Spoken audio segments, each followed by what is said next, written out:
जहां एक और लॉकडाउन के कारण हर आम नागरिक परेशान है, वहीं फोटोग्राफर पर यह कोरोना महामारी आफत बनकर आई है। ग्वालियर में पिछले 36 दिन से चल रही लॉकडाउन के कारण फोटोग्राफर परेशान है। जहां एक और उनकी दुकानें बंद हैं, वहीं विवाह के सीजन की तैयारी में लगे फोटोग्राफर्स को सीजन की तैयारी के लिए महंगे कैमरे और मशीनरी लेना महंगा पड़ गया, क्योंकि वे अब ना तो इसका कोई उपयोग कर पा रहे हैं और ना ही इनकी किस्त भी भर पा रहे हैं।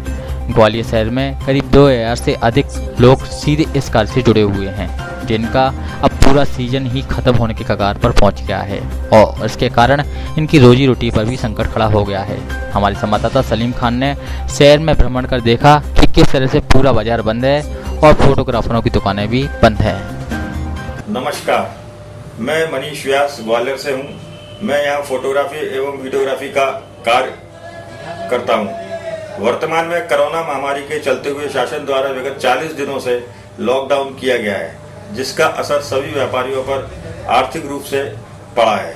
हमारे व्यवसाय पर भी इसका असर अत्यधिक रूप से पड़ा है। हम सभी फोटोग्राफर चूँकि शादी, विवाह और अन्य कार्यक्रमों पर निर्भर रहते हैं, जो कि लॉकडाउन की वजह से पूर्णतः प्रतिबंधित है। शासन द्वारा कई व्यापारियों को अपना व्यापार प्रारंभ करने की ढील दी गई है, परंतु फोटोग्राफर अपना व्यवसाय किस तरह से प्रारंभ करें, यह प्रश्न हम लोगों के आगे बना हुआ है।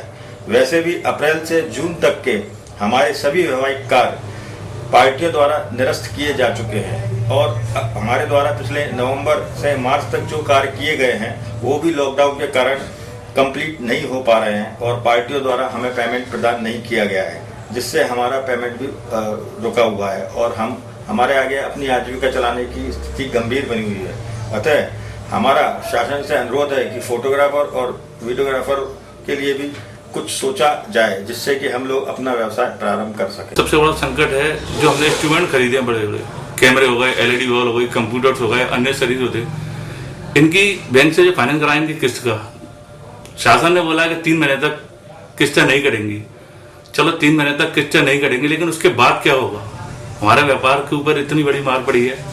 जो पिछला जो सीजन था, ना तो हम उनको डिलीवर्स काम कर पा रहे हैं, मतलब अपना काम दे पा रहे हैं, आने वाले काम की भी हमें कोई उम्मीद नहीं करी। तो 3 महीने तक तो हमारी किस्त नहीं करेगी, उसके बाद हम क्या करेंगे, ये अभी तक हम समझ से परे है हमारे, क्योंकि हमारा सारा पैसा ब्लॉक हो चुका है और जो है भी वो हमारे बच्चों के खाने पीने, लालन पोषण में सब चला जाएगा। इसलिए फोटोग्राफी व्यवसाय पे इतनी बुरी तरह मार पड़ी है इस लॉकडाउन की। शासन से अपील है, कृपया फोटोग्राफर व्यवसाय के बारे में भी वो कुछ सोचें। धन्यवाद। किस तरह से विवाह समारोह के लिए नियम वर्तमान में सामने आ रहे हैं, ऐसे में जुलाई तक चलने वाले इस पूरे सीजन पर ही खतरा मंडराता हुआ दिख रहा है, क्योंकि अब लोग शादियां कैंसिल कर रहे हैं और अब अन्य शादियां भी नहीं हो रही हैं। ऐसे में दिवाली बाद ही शादी होने की संभावना बताई जा रही है। जो नियम शादी करने के लिए बनाए भी गए हैं, उनमें केवल परिवार से 4 लोग ही विवाह समारोह में शामिल हो सकते हैं।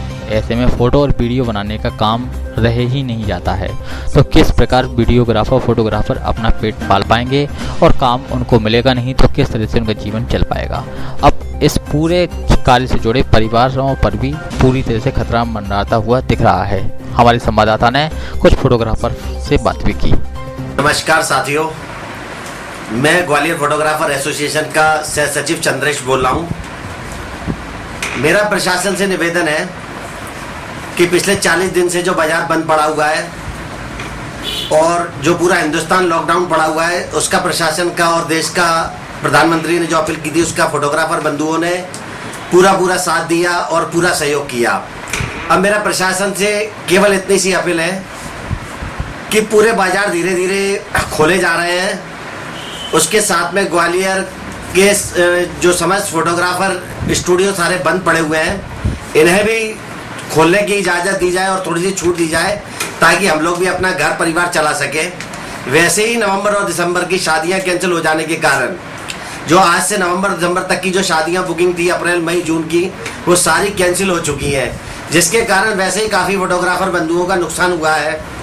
तो मेरा प्रशासन से अपील है और निवेदन करता हूँ कि स्टूडियो खोलने की अनुमति दी जाए, जिससे कुछ हम लोगों का भी बिजनेस चल सके। कुछ पासपोर्ट और फोटो है या और भी कई ज़रूरी चीज़ें हैं, लोगों के काम की चीज़ें हैं, वो हम सहयोग करेंगे फोटोग्राफर, और सोशल डिस्टेंसिंग का पूरा पालन करेंगे और स्टूडियो खोलने की इजाज़त दी जाए। मैं Raju Soni SSD studio proprietor और ग्वालियर फोटोग्राफर एसोसिएशन का एक्स प्रेसिडेंट बोल रहा हूँ। और मेरी प्रशासन से विनती है, आग्रह है कि मैं ग्वालियर के फोटोग्राफरों को साथ लेकर मैं प्रशासन को अवगत कराना चाहता हूँ कि जो नवंबर दिसंबर की जो हम लोगों ने जो मैरिज खींची उनका तो अभी काम चालू हुआ नहीं था। जब तक जनवरी फरवरी मार्च अप्रैल की जो अप्रैल मई जून जुलाई जो सीज़न को एकदम ब्रेक लग गया, कैंसिल हो चुकी हैं सारी मैरिजें और नवंबर दिसंबर में भी खुलने का कोई प्रावधान नहीं दिख पा रहा है। तो मेरा प्रशासन से ये अनुरोध है कि इनको थोड़ी थोड़ी करके जैसे और बाज़ार खोल रहे हैं तो फोटोग्राफर बंधुओं की तरफ भी ध्यान दिया जाए और उनकी जो दुकानें हैं वो धीरे धीरे करके थोड़ी बहुत खोलने का कर दिया जाए, तो उसके लिए फ़ोटोग्राफ़र की आजीविका चालू हो जाए, शुरू हो जाए, जिससे कि फ़ोटोग्राफ़र कई पासपोर्ट बनवाने आता है या कोई एडिटिंग का काम है, मिक्सिंग का काम है, कई चीज़ें हैं ऐसी जो पार्टियों को जा सके, उनका काम बन सके, एल्बम में तैयार हो सकें। तो और मैं प्रशासन से हाथ जोड़कर विनती ये भी करता हूँ और अपने फोटोग्राफर भाइयों से भी विनती करता हूँ कि अगर दुकान खुल जाती हैं या प्रशासन हम लोगों को खोलने की अनुमति दे देता है तो सोशल डिस्टेंसिंग का पूरा ध्यान रखें और इस तरह ना घुसे कि भीड़ ना लगाएं अपनी दुकान पर। जय हिंद, जय भारत। जिस प्रकार प्रशासन द्वारा सही वर्गों के व्यापार को ध्यान में रखकर रोजाना नियम बनाए जा रहे हैं, ऐसे में फोटो स्टूडियो के लिए अभी तक किसी प्रकार का नियम सामने नहीं आया है, क्योंकि उन्हें प्रशासन ने आवश्यक कार्य की सूची में माना ही नहीं है। लेकिन इसका सीधा असर इस कार्य से जुड़े लोगों पर पड़ रहा है और उनके परिवार भी प्रभावित हो रहे हैं। अब ग्वालियर के फोटोग्राफर्स को सरकार से मदद की दरकार है। अब ऐसे में सरकार उनकी क्या मदद करती है और उनकी बात कैसे प्रशासन तक पहुंचती है, ये देखने वाली बात होगी। ग्वालियर से हमारे संवाददाता सलीम खान की खबर।